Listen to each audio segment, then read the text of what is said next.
दोस्तों, जिस तरह से शहर आज के डेट में बहुत ज़्यादा डेवलप हो रही है, आज के डेट में गांव में भी ऐसे बहुत सारे लोग हैं जो पढ़ाई को बहुत ज़्यादा महत्व देते हैं। बहुत सारे ऐसे लोग हैं दोस्तों जो गांव में अच्छे खासे पढ़े लिखे हैं और उन लोग शहर में आकर जॉब करते हैं। कहने का मतलब ये है दोस्तों कि गांव में भी आज के डेट में स्मार्ट लोगों की कमी नहीं है। उन लोगों के पास में अच्छी सोच है, आगे बढ़ने की चाहत है, अच्छी एजुकेशन है। लेकिन उनमें से कुछ लोग हैं जो लोग मजबूरी से आकर शहर में अपना जॉब करते हैं। उनमें से बहुत कम लोग हैं दोस्तों जो गांव में खेती बाड़ी का काम करते हैं। अगर देखा जाए तो आज के डेट में बहुत सारे लोग खेती बाड़ी करना नहीं चाहते हैं। वो लोग भी चाहते हैं कि वो अपने आप को डेवलप कर सके, अपनी लाइफ को अच्छा बना सके। और दोस्तों, ऐसे कुछ लोग हैं जो इतने मजबूर हैं कि अपने गांव छोड़कर किसी शहर में जाना नहीं चाहते। उसका रीज़न है दोस्तों कि बहुत सारे लोगों के घर में उनके जो परिवार है उनकी उम्र हो गई है। अगर वो बच्चे शहर में आकर जॉब करें तो उनके घर की जो अवस्था है उनको देखने वाला कोई नहीं है। इस रीज़न से बहुत सारे बच्चे ऐसे हैं, बहुत सारे लोग ऐसे हैं जो गांव में ही कुछ करना चाहते हैं। दोस्तों, आज की वीडियो में मैं ऐसे 3 बिजनेस के बारे में बतलाने वाला हूं जो आप चाहें तो गांव में रहकर स्टार्ट कर सकते हैं और बहुत अच्छी खासी इनकम जनरेट कर सकते हैं। इस बिजनेस में बहुत ज़्यादा इन्वेस्टमेंट करने की जरूरत नहीं है और इसमें से एक बिजनेस प्लान दोस्तों मैं ऐसा बतलाने वाला हूं जिसमें आपकी इन्वेस्टमेंट जीरो है। आपको स्टार्टिंग में पैसे इन्वेस्ट करने की जरूरत नहीं है गांव में रहकर। बिजनेस कौन सा दोस्तों पूरा बतलाता हूं, प्लीज वीडियो को जरा सा भी स्किप मत करिएगा। और दोस्तों, एक बात मैं जरूर बतलाना चाहूंगा कि बिजनेस नंबर 3 जो है ये बहुत इंपॉर्टेंट है, इसको मिस करने की गलती मत करिएगा। चलिए वीडियो को स्टार्ट करते हैं। इसमें दोस्तों जो पहला बिजनेस है वो है हैंडीक्राफ्ट। हैंडीक्राफ्ट बिजनेस इसलिए दोस्तों क्योंकि शहर में हैंडीक्राफ्ट की बहुत ज़्यादा डिमांड होती है, लेकिन अगर उसको बनाने के लिए आप अगर लेबर रखेंगे ना तो उसकी लेबर कॉस्ट बहुत ज़्यादा हो जाती है, क्योंकि वो जो लेबर हैं जितना काम करेंगे उसके हिसाब से पैसे शहर के अकॉर्डिंग लेते हैं। देखा जाए दोस्तों, गांव में ऐसे सभी लोग हैं जो सुबह बहुत जल्दी उठ जाते हैं। वो इसलिए क्योंकि उनको खेती बाड़ी का काम करना होता है। उसमें जो मेल होते हैं, जो मर्द होते हैं, वो क्या करते हैं, जितना जल्दी हो सके उन लोग अपना खाना खाते हैं, टिफिन बांधते हैं और जितना जल्दी हो सके वो खेती करने के लिए चले जाते हैं। बाद बाकी जो उनकी जो लेडीज़ जो बचती है घर में, वो अपना घर का सारा काम करती है और उसके बाद में वो भी पति का हाथ बटाने के लिए जाती है। उनमें से कुछ लेडीज़ है जो घर में रह जाती है। तो अगर आप हैंडीक्राफ्ट का बिजनेस करना चाहते हैं ना तो आप गांव में जाकर ऐसे लेडीज़ लोग को हायर कर सकते हैं जिसको आपको पहले काम सिखाने की ज़रूरत पड़ेगी हैंडीक्राफ्ट के लिए। अगर हैंडीक्राफ्ट का काम उनको आ गया सही तरीके से, उसके बाद में आप कम लेबर कॉस्ट में उनसे अच्छी खासी काम करवा सकते हैं, क्योंकि वैसे लोग मेहनती होते हैं। अगर उन लोग सही तरीके से काम करें आपको टाइम टू टाइम सब काम मिल जाएगी। ये अगर आप गांव में नहीं रहते हैं तो आप गांव में जाकर इस काम को कर सकते हैं, या फिर आप ऑलरेडी गांव से ही हैं तो आप अपने गांव के लेडीज़ लोग को ये ऑफर दे सकते हैं। देने के बाद में उनसे काम करवा सकते हैं। इनमें से सबका भला होगा, क्योंकि आपको एक बिजनेस आइडियाज़ मिल जाएगी।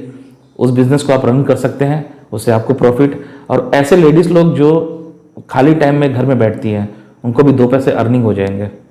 इसको बनाने के बाद में आप ऑर्डर ले सकते हैं शहर में आकर।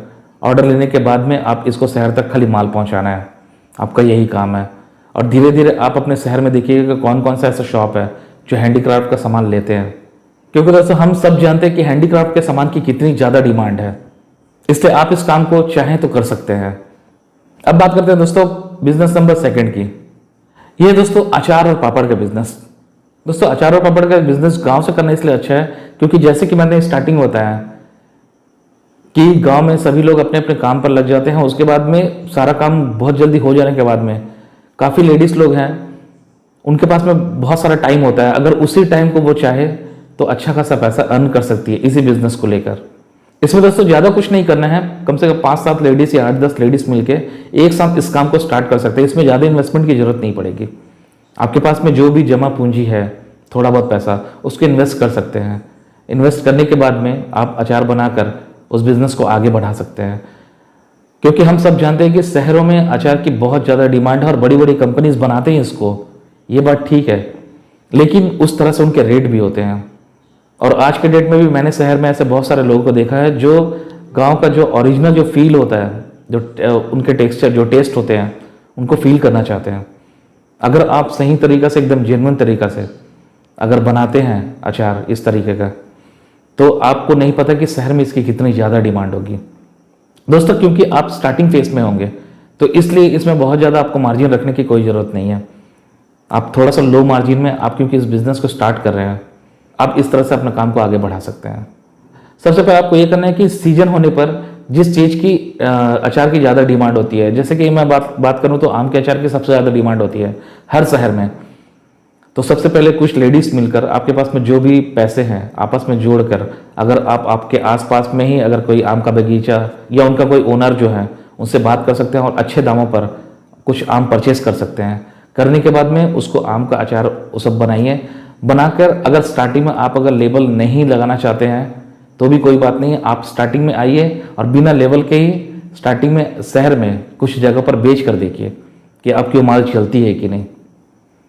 क्योंकि आपको स्टार्टिंग में कोई कंपनी रजिस्टर कराने की ज़रूरत नहीं है, कुछ करने की ज़रूरत नहीं है। थोड़ा सा जो सैंपल है उसको बेच कर देखिए, अगर उसके थ्रू आपके पास में बुकिंग आती है तो सोचो कि आपका काम बन गया। और स्टार्टिंग में देना किसको है दोस्तों, आप लोकल ऐसे पब्लिक को मत दीजिए, सीधा जाइए शॉपकीपर को दीजिए। शॉपकीपर को दीजिए थोड़ा सा माल, उसको बोलिए कि आगे लोगों को बतलाने, लोगों को बेचने के लिए, तो वहाँ से आपकी डिमांड स्टार्ट हो जाएगी।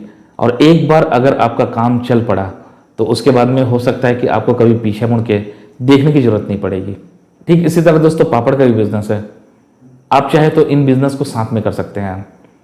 स्टार्टिंग में एक को चलाइए, उसके बाद में वो चलने के बाद में धीरे धीरे और भी उसमें माल जो है और भी प्रोडक्ट्स हैं उसको ऐड ऑन करते चले जाइए। तो इस तरह से दोस्तों आप अचार और पापड़ के बिजनेस को बहुत आगे लेकर जा सकते हैं। दोस्तों अब बात करते हैं तीसरा सबसे इंपॉर्टेंट बिजनेस की, जिसे मैंने स्टार्टिंग में कहा था कि आपको 1 रुपये भी खर्च करने की जरूरत नहीं पड़ेगी। दोस्तों इसके लिए मैं सबसे पहले लेकर चलता हूँ आपको अमेजोन पर। चलिए यहाँ पर एक चीज़ देखते हैं।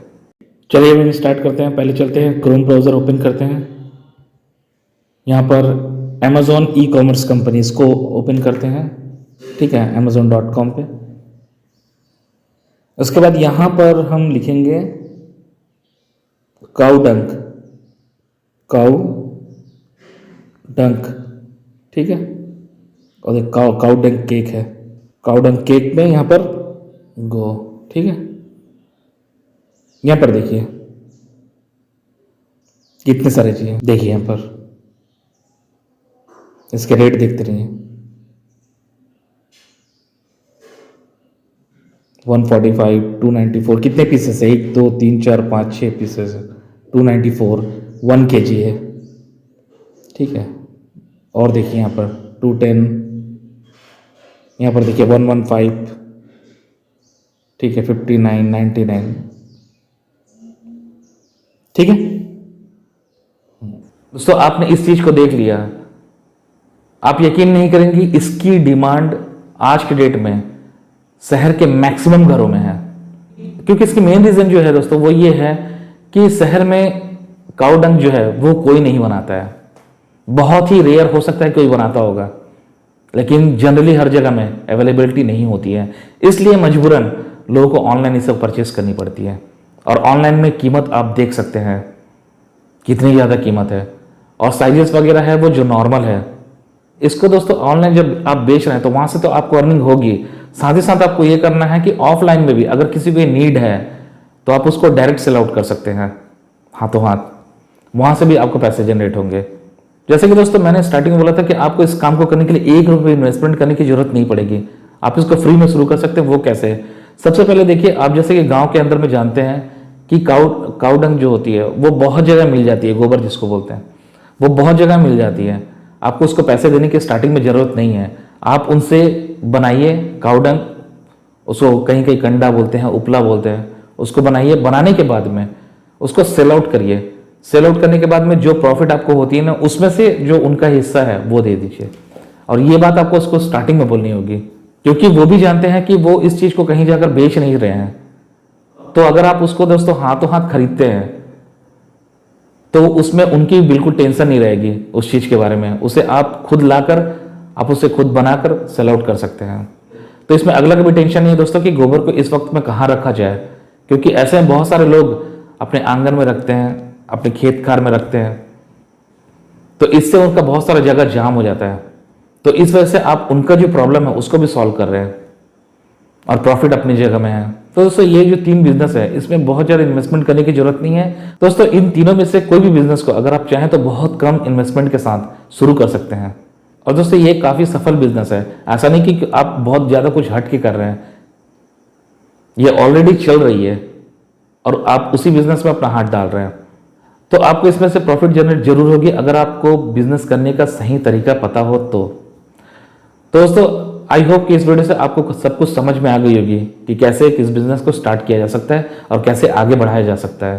तो अगर कुछ भी डाउटफुल है तो प्लीज़ कमेंट बॉक्स में लिख दीजिएगा, और हो सकता है कि इसके बारे में एकदम डिटेल में जानना है तो वो भी लिखिएगा। हो सकता है नेक्स्ट किसी वीडियो में मैं इसके बारे में एकदम डिटेल में वीडियो बना दूँ। तो दोस्तों मिलते हैं नेक्स्ट वीडियो में। आपका दिन शुभ और मंगलमय हो। जय हिंद, वंदे मातरम।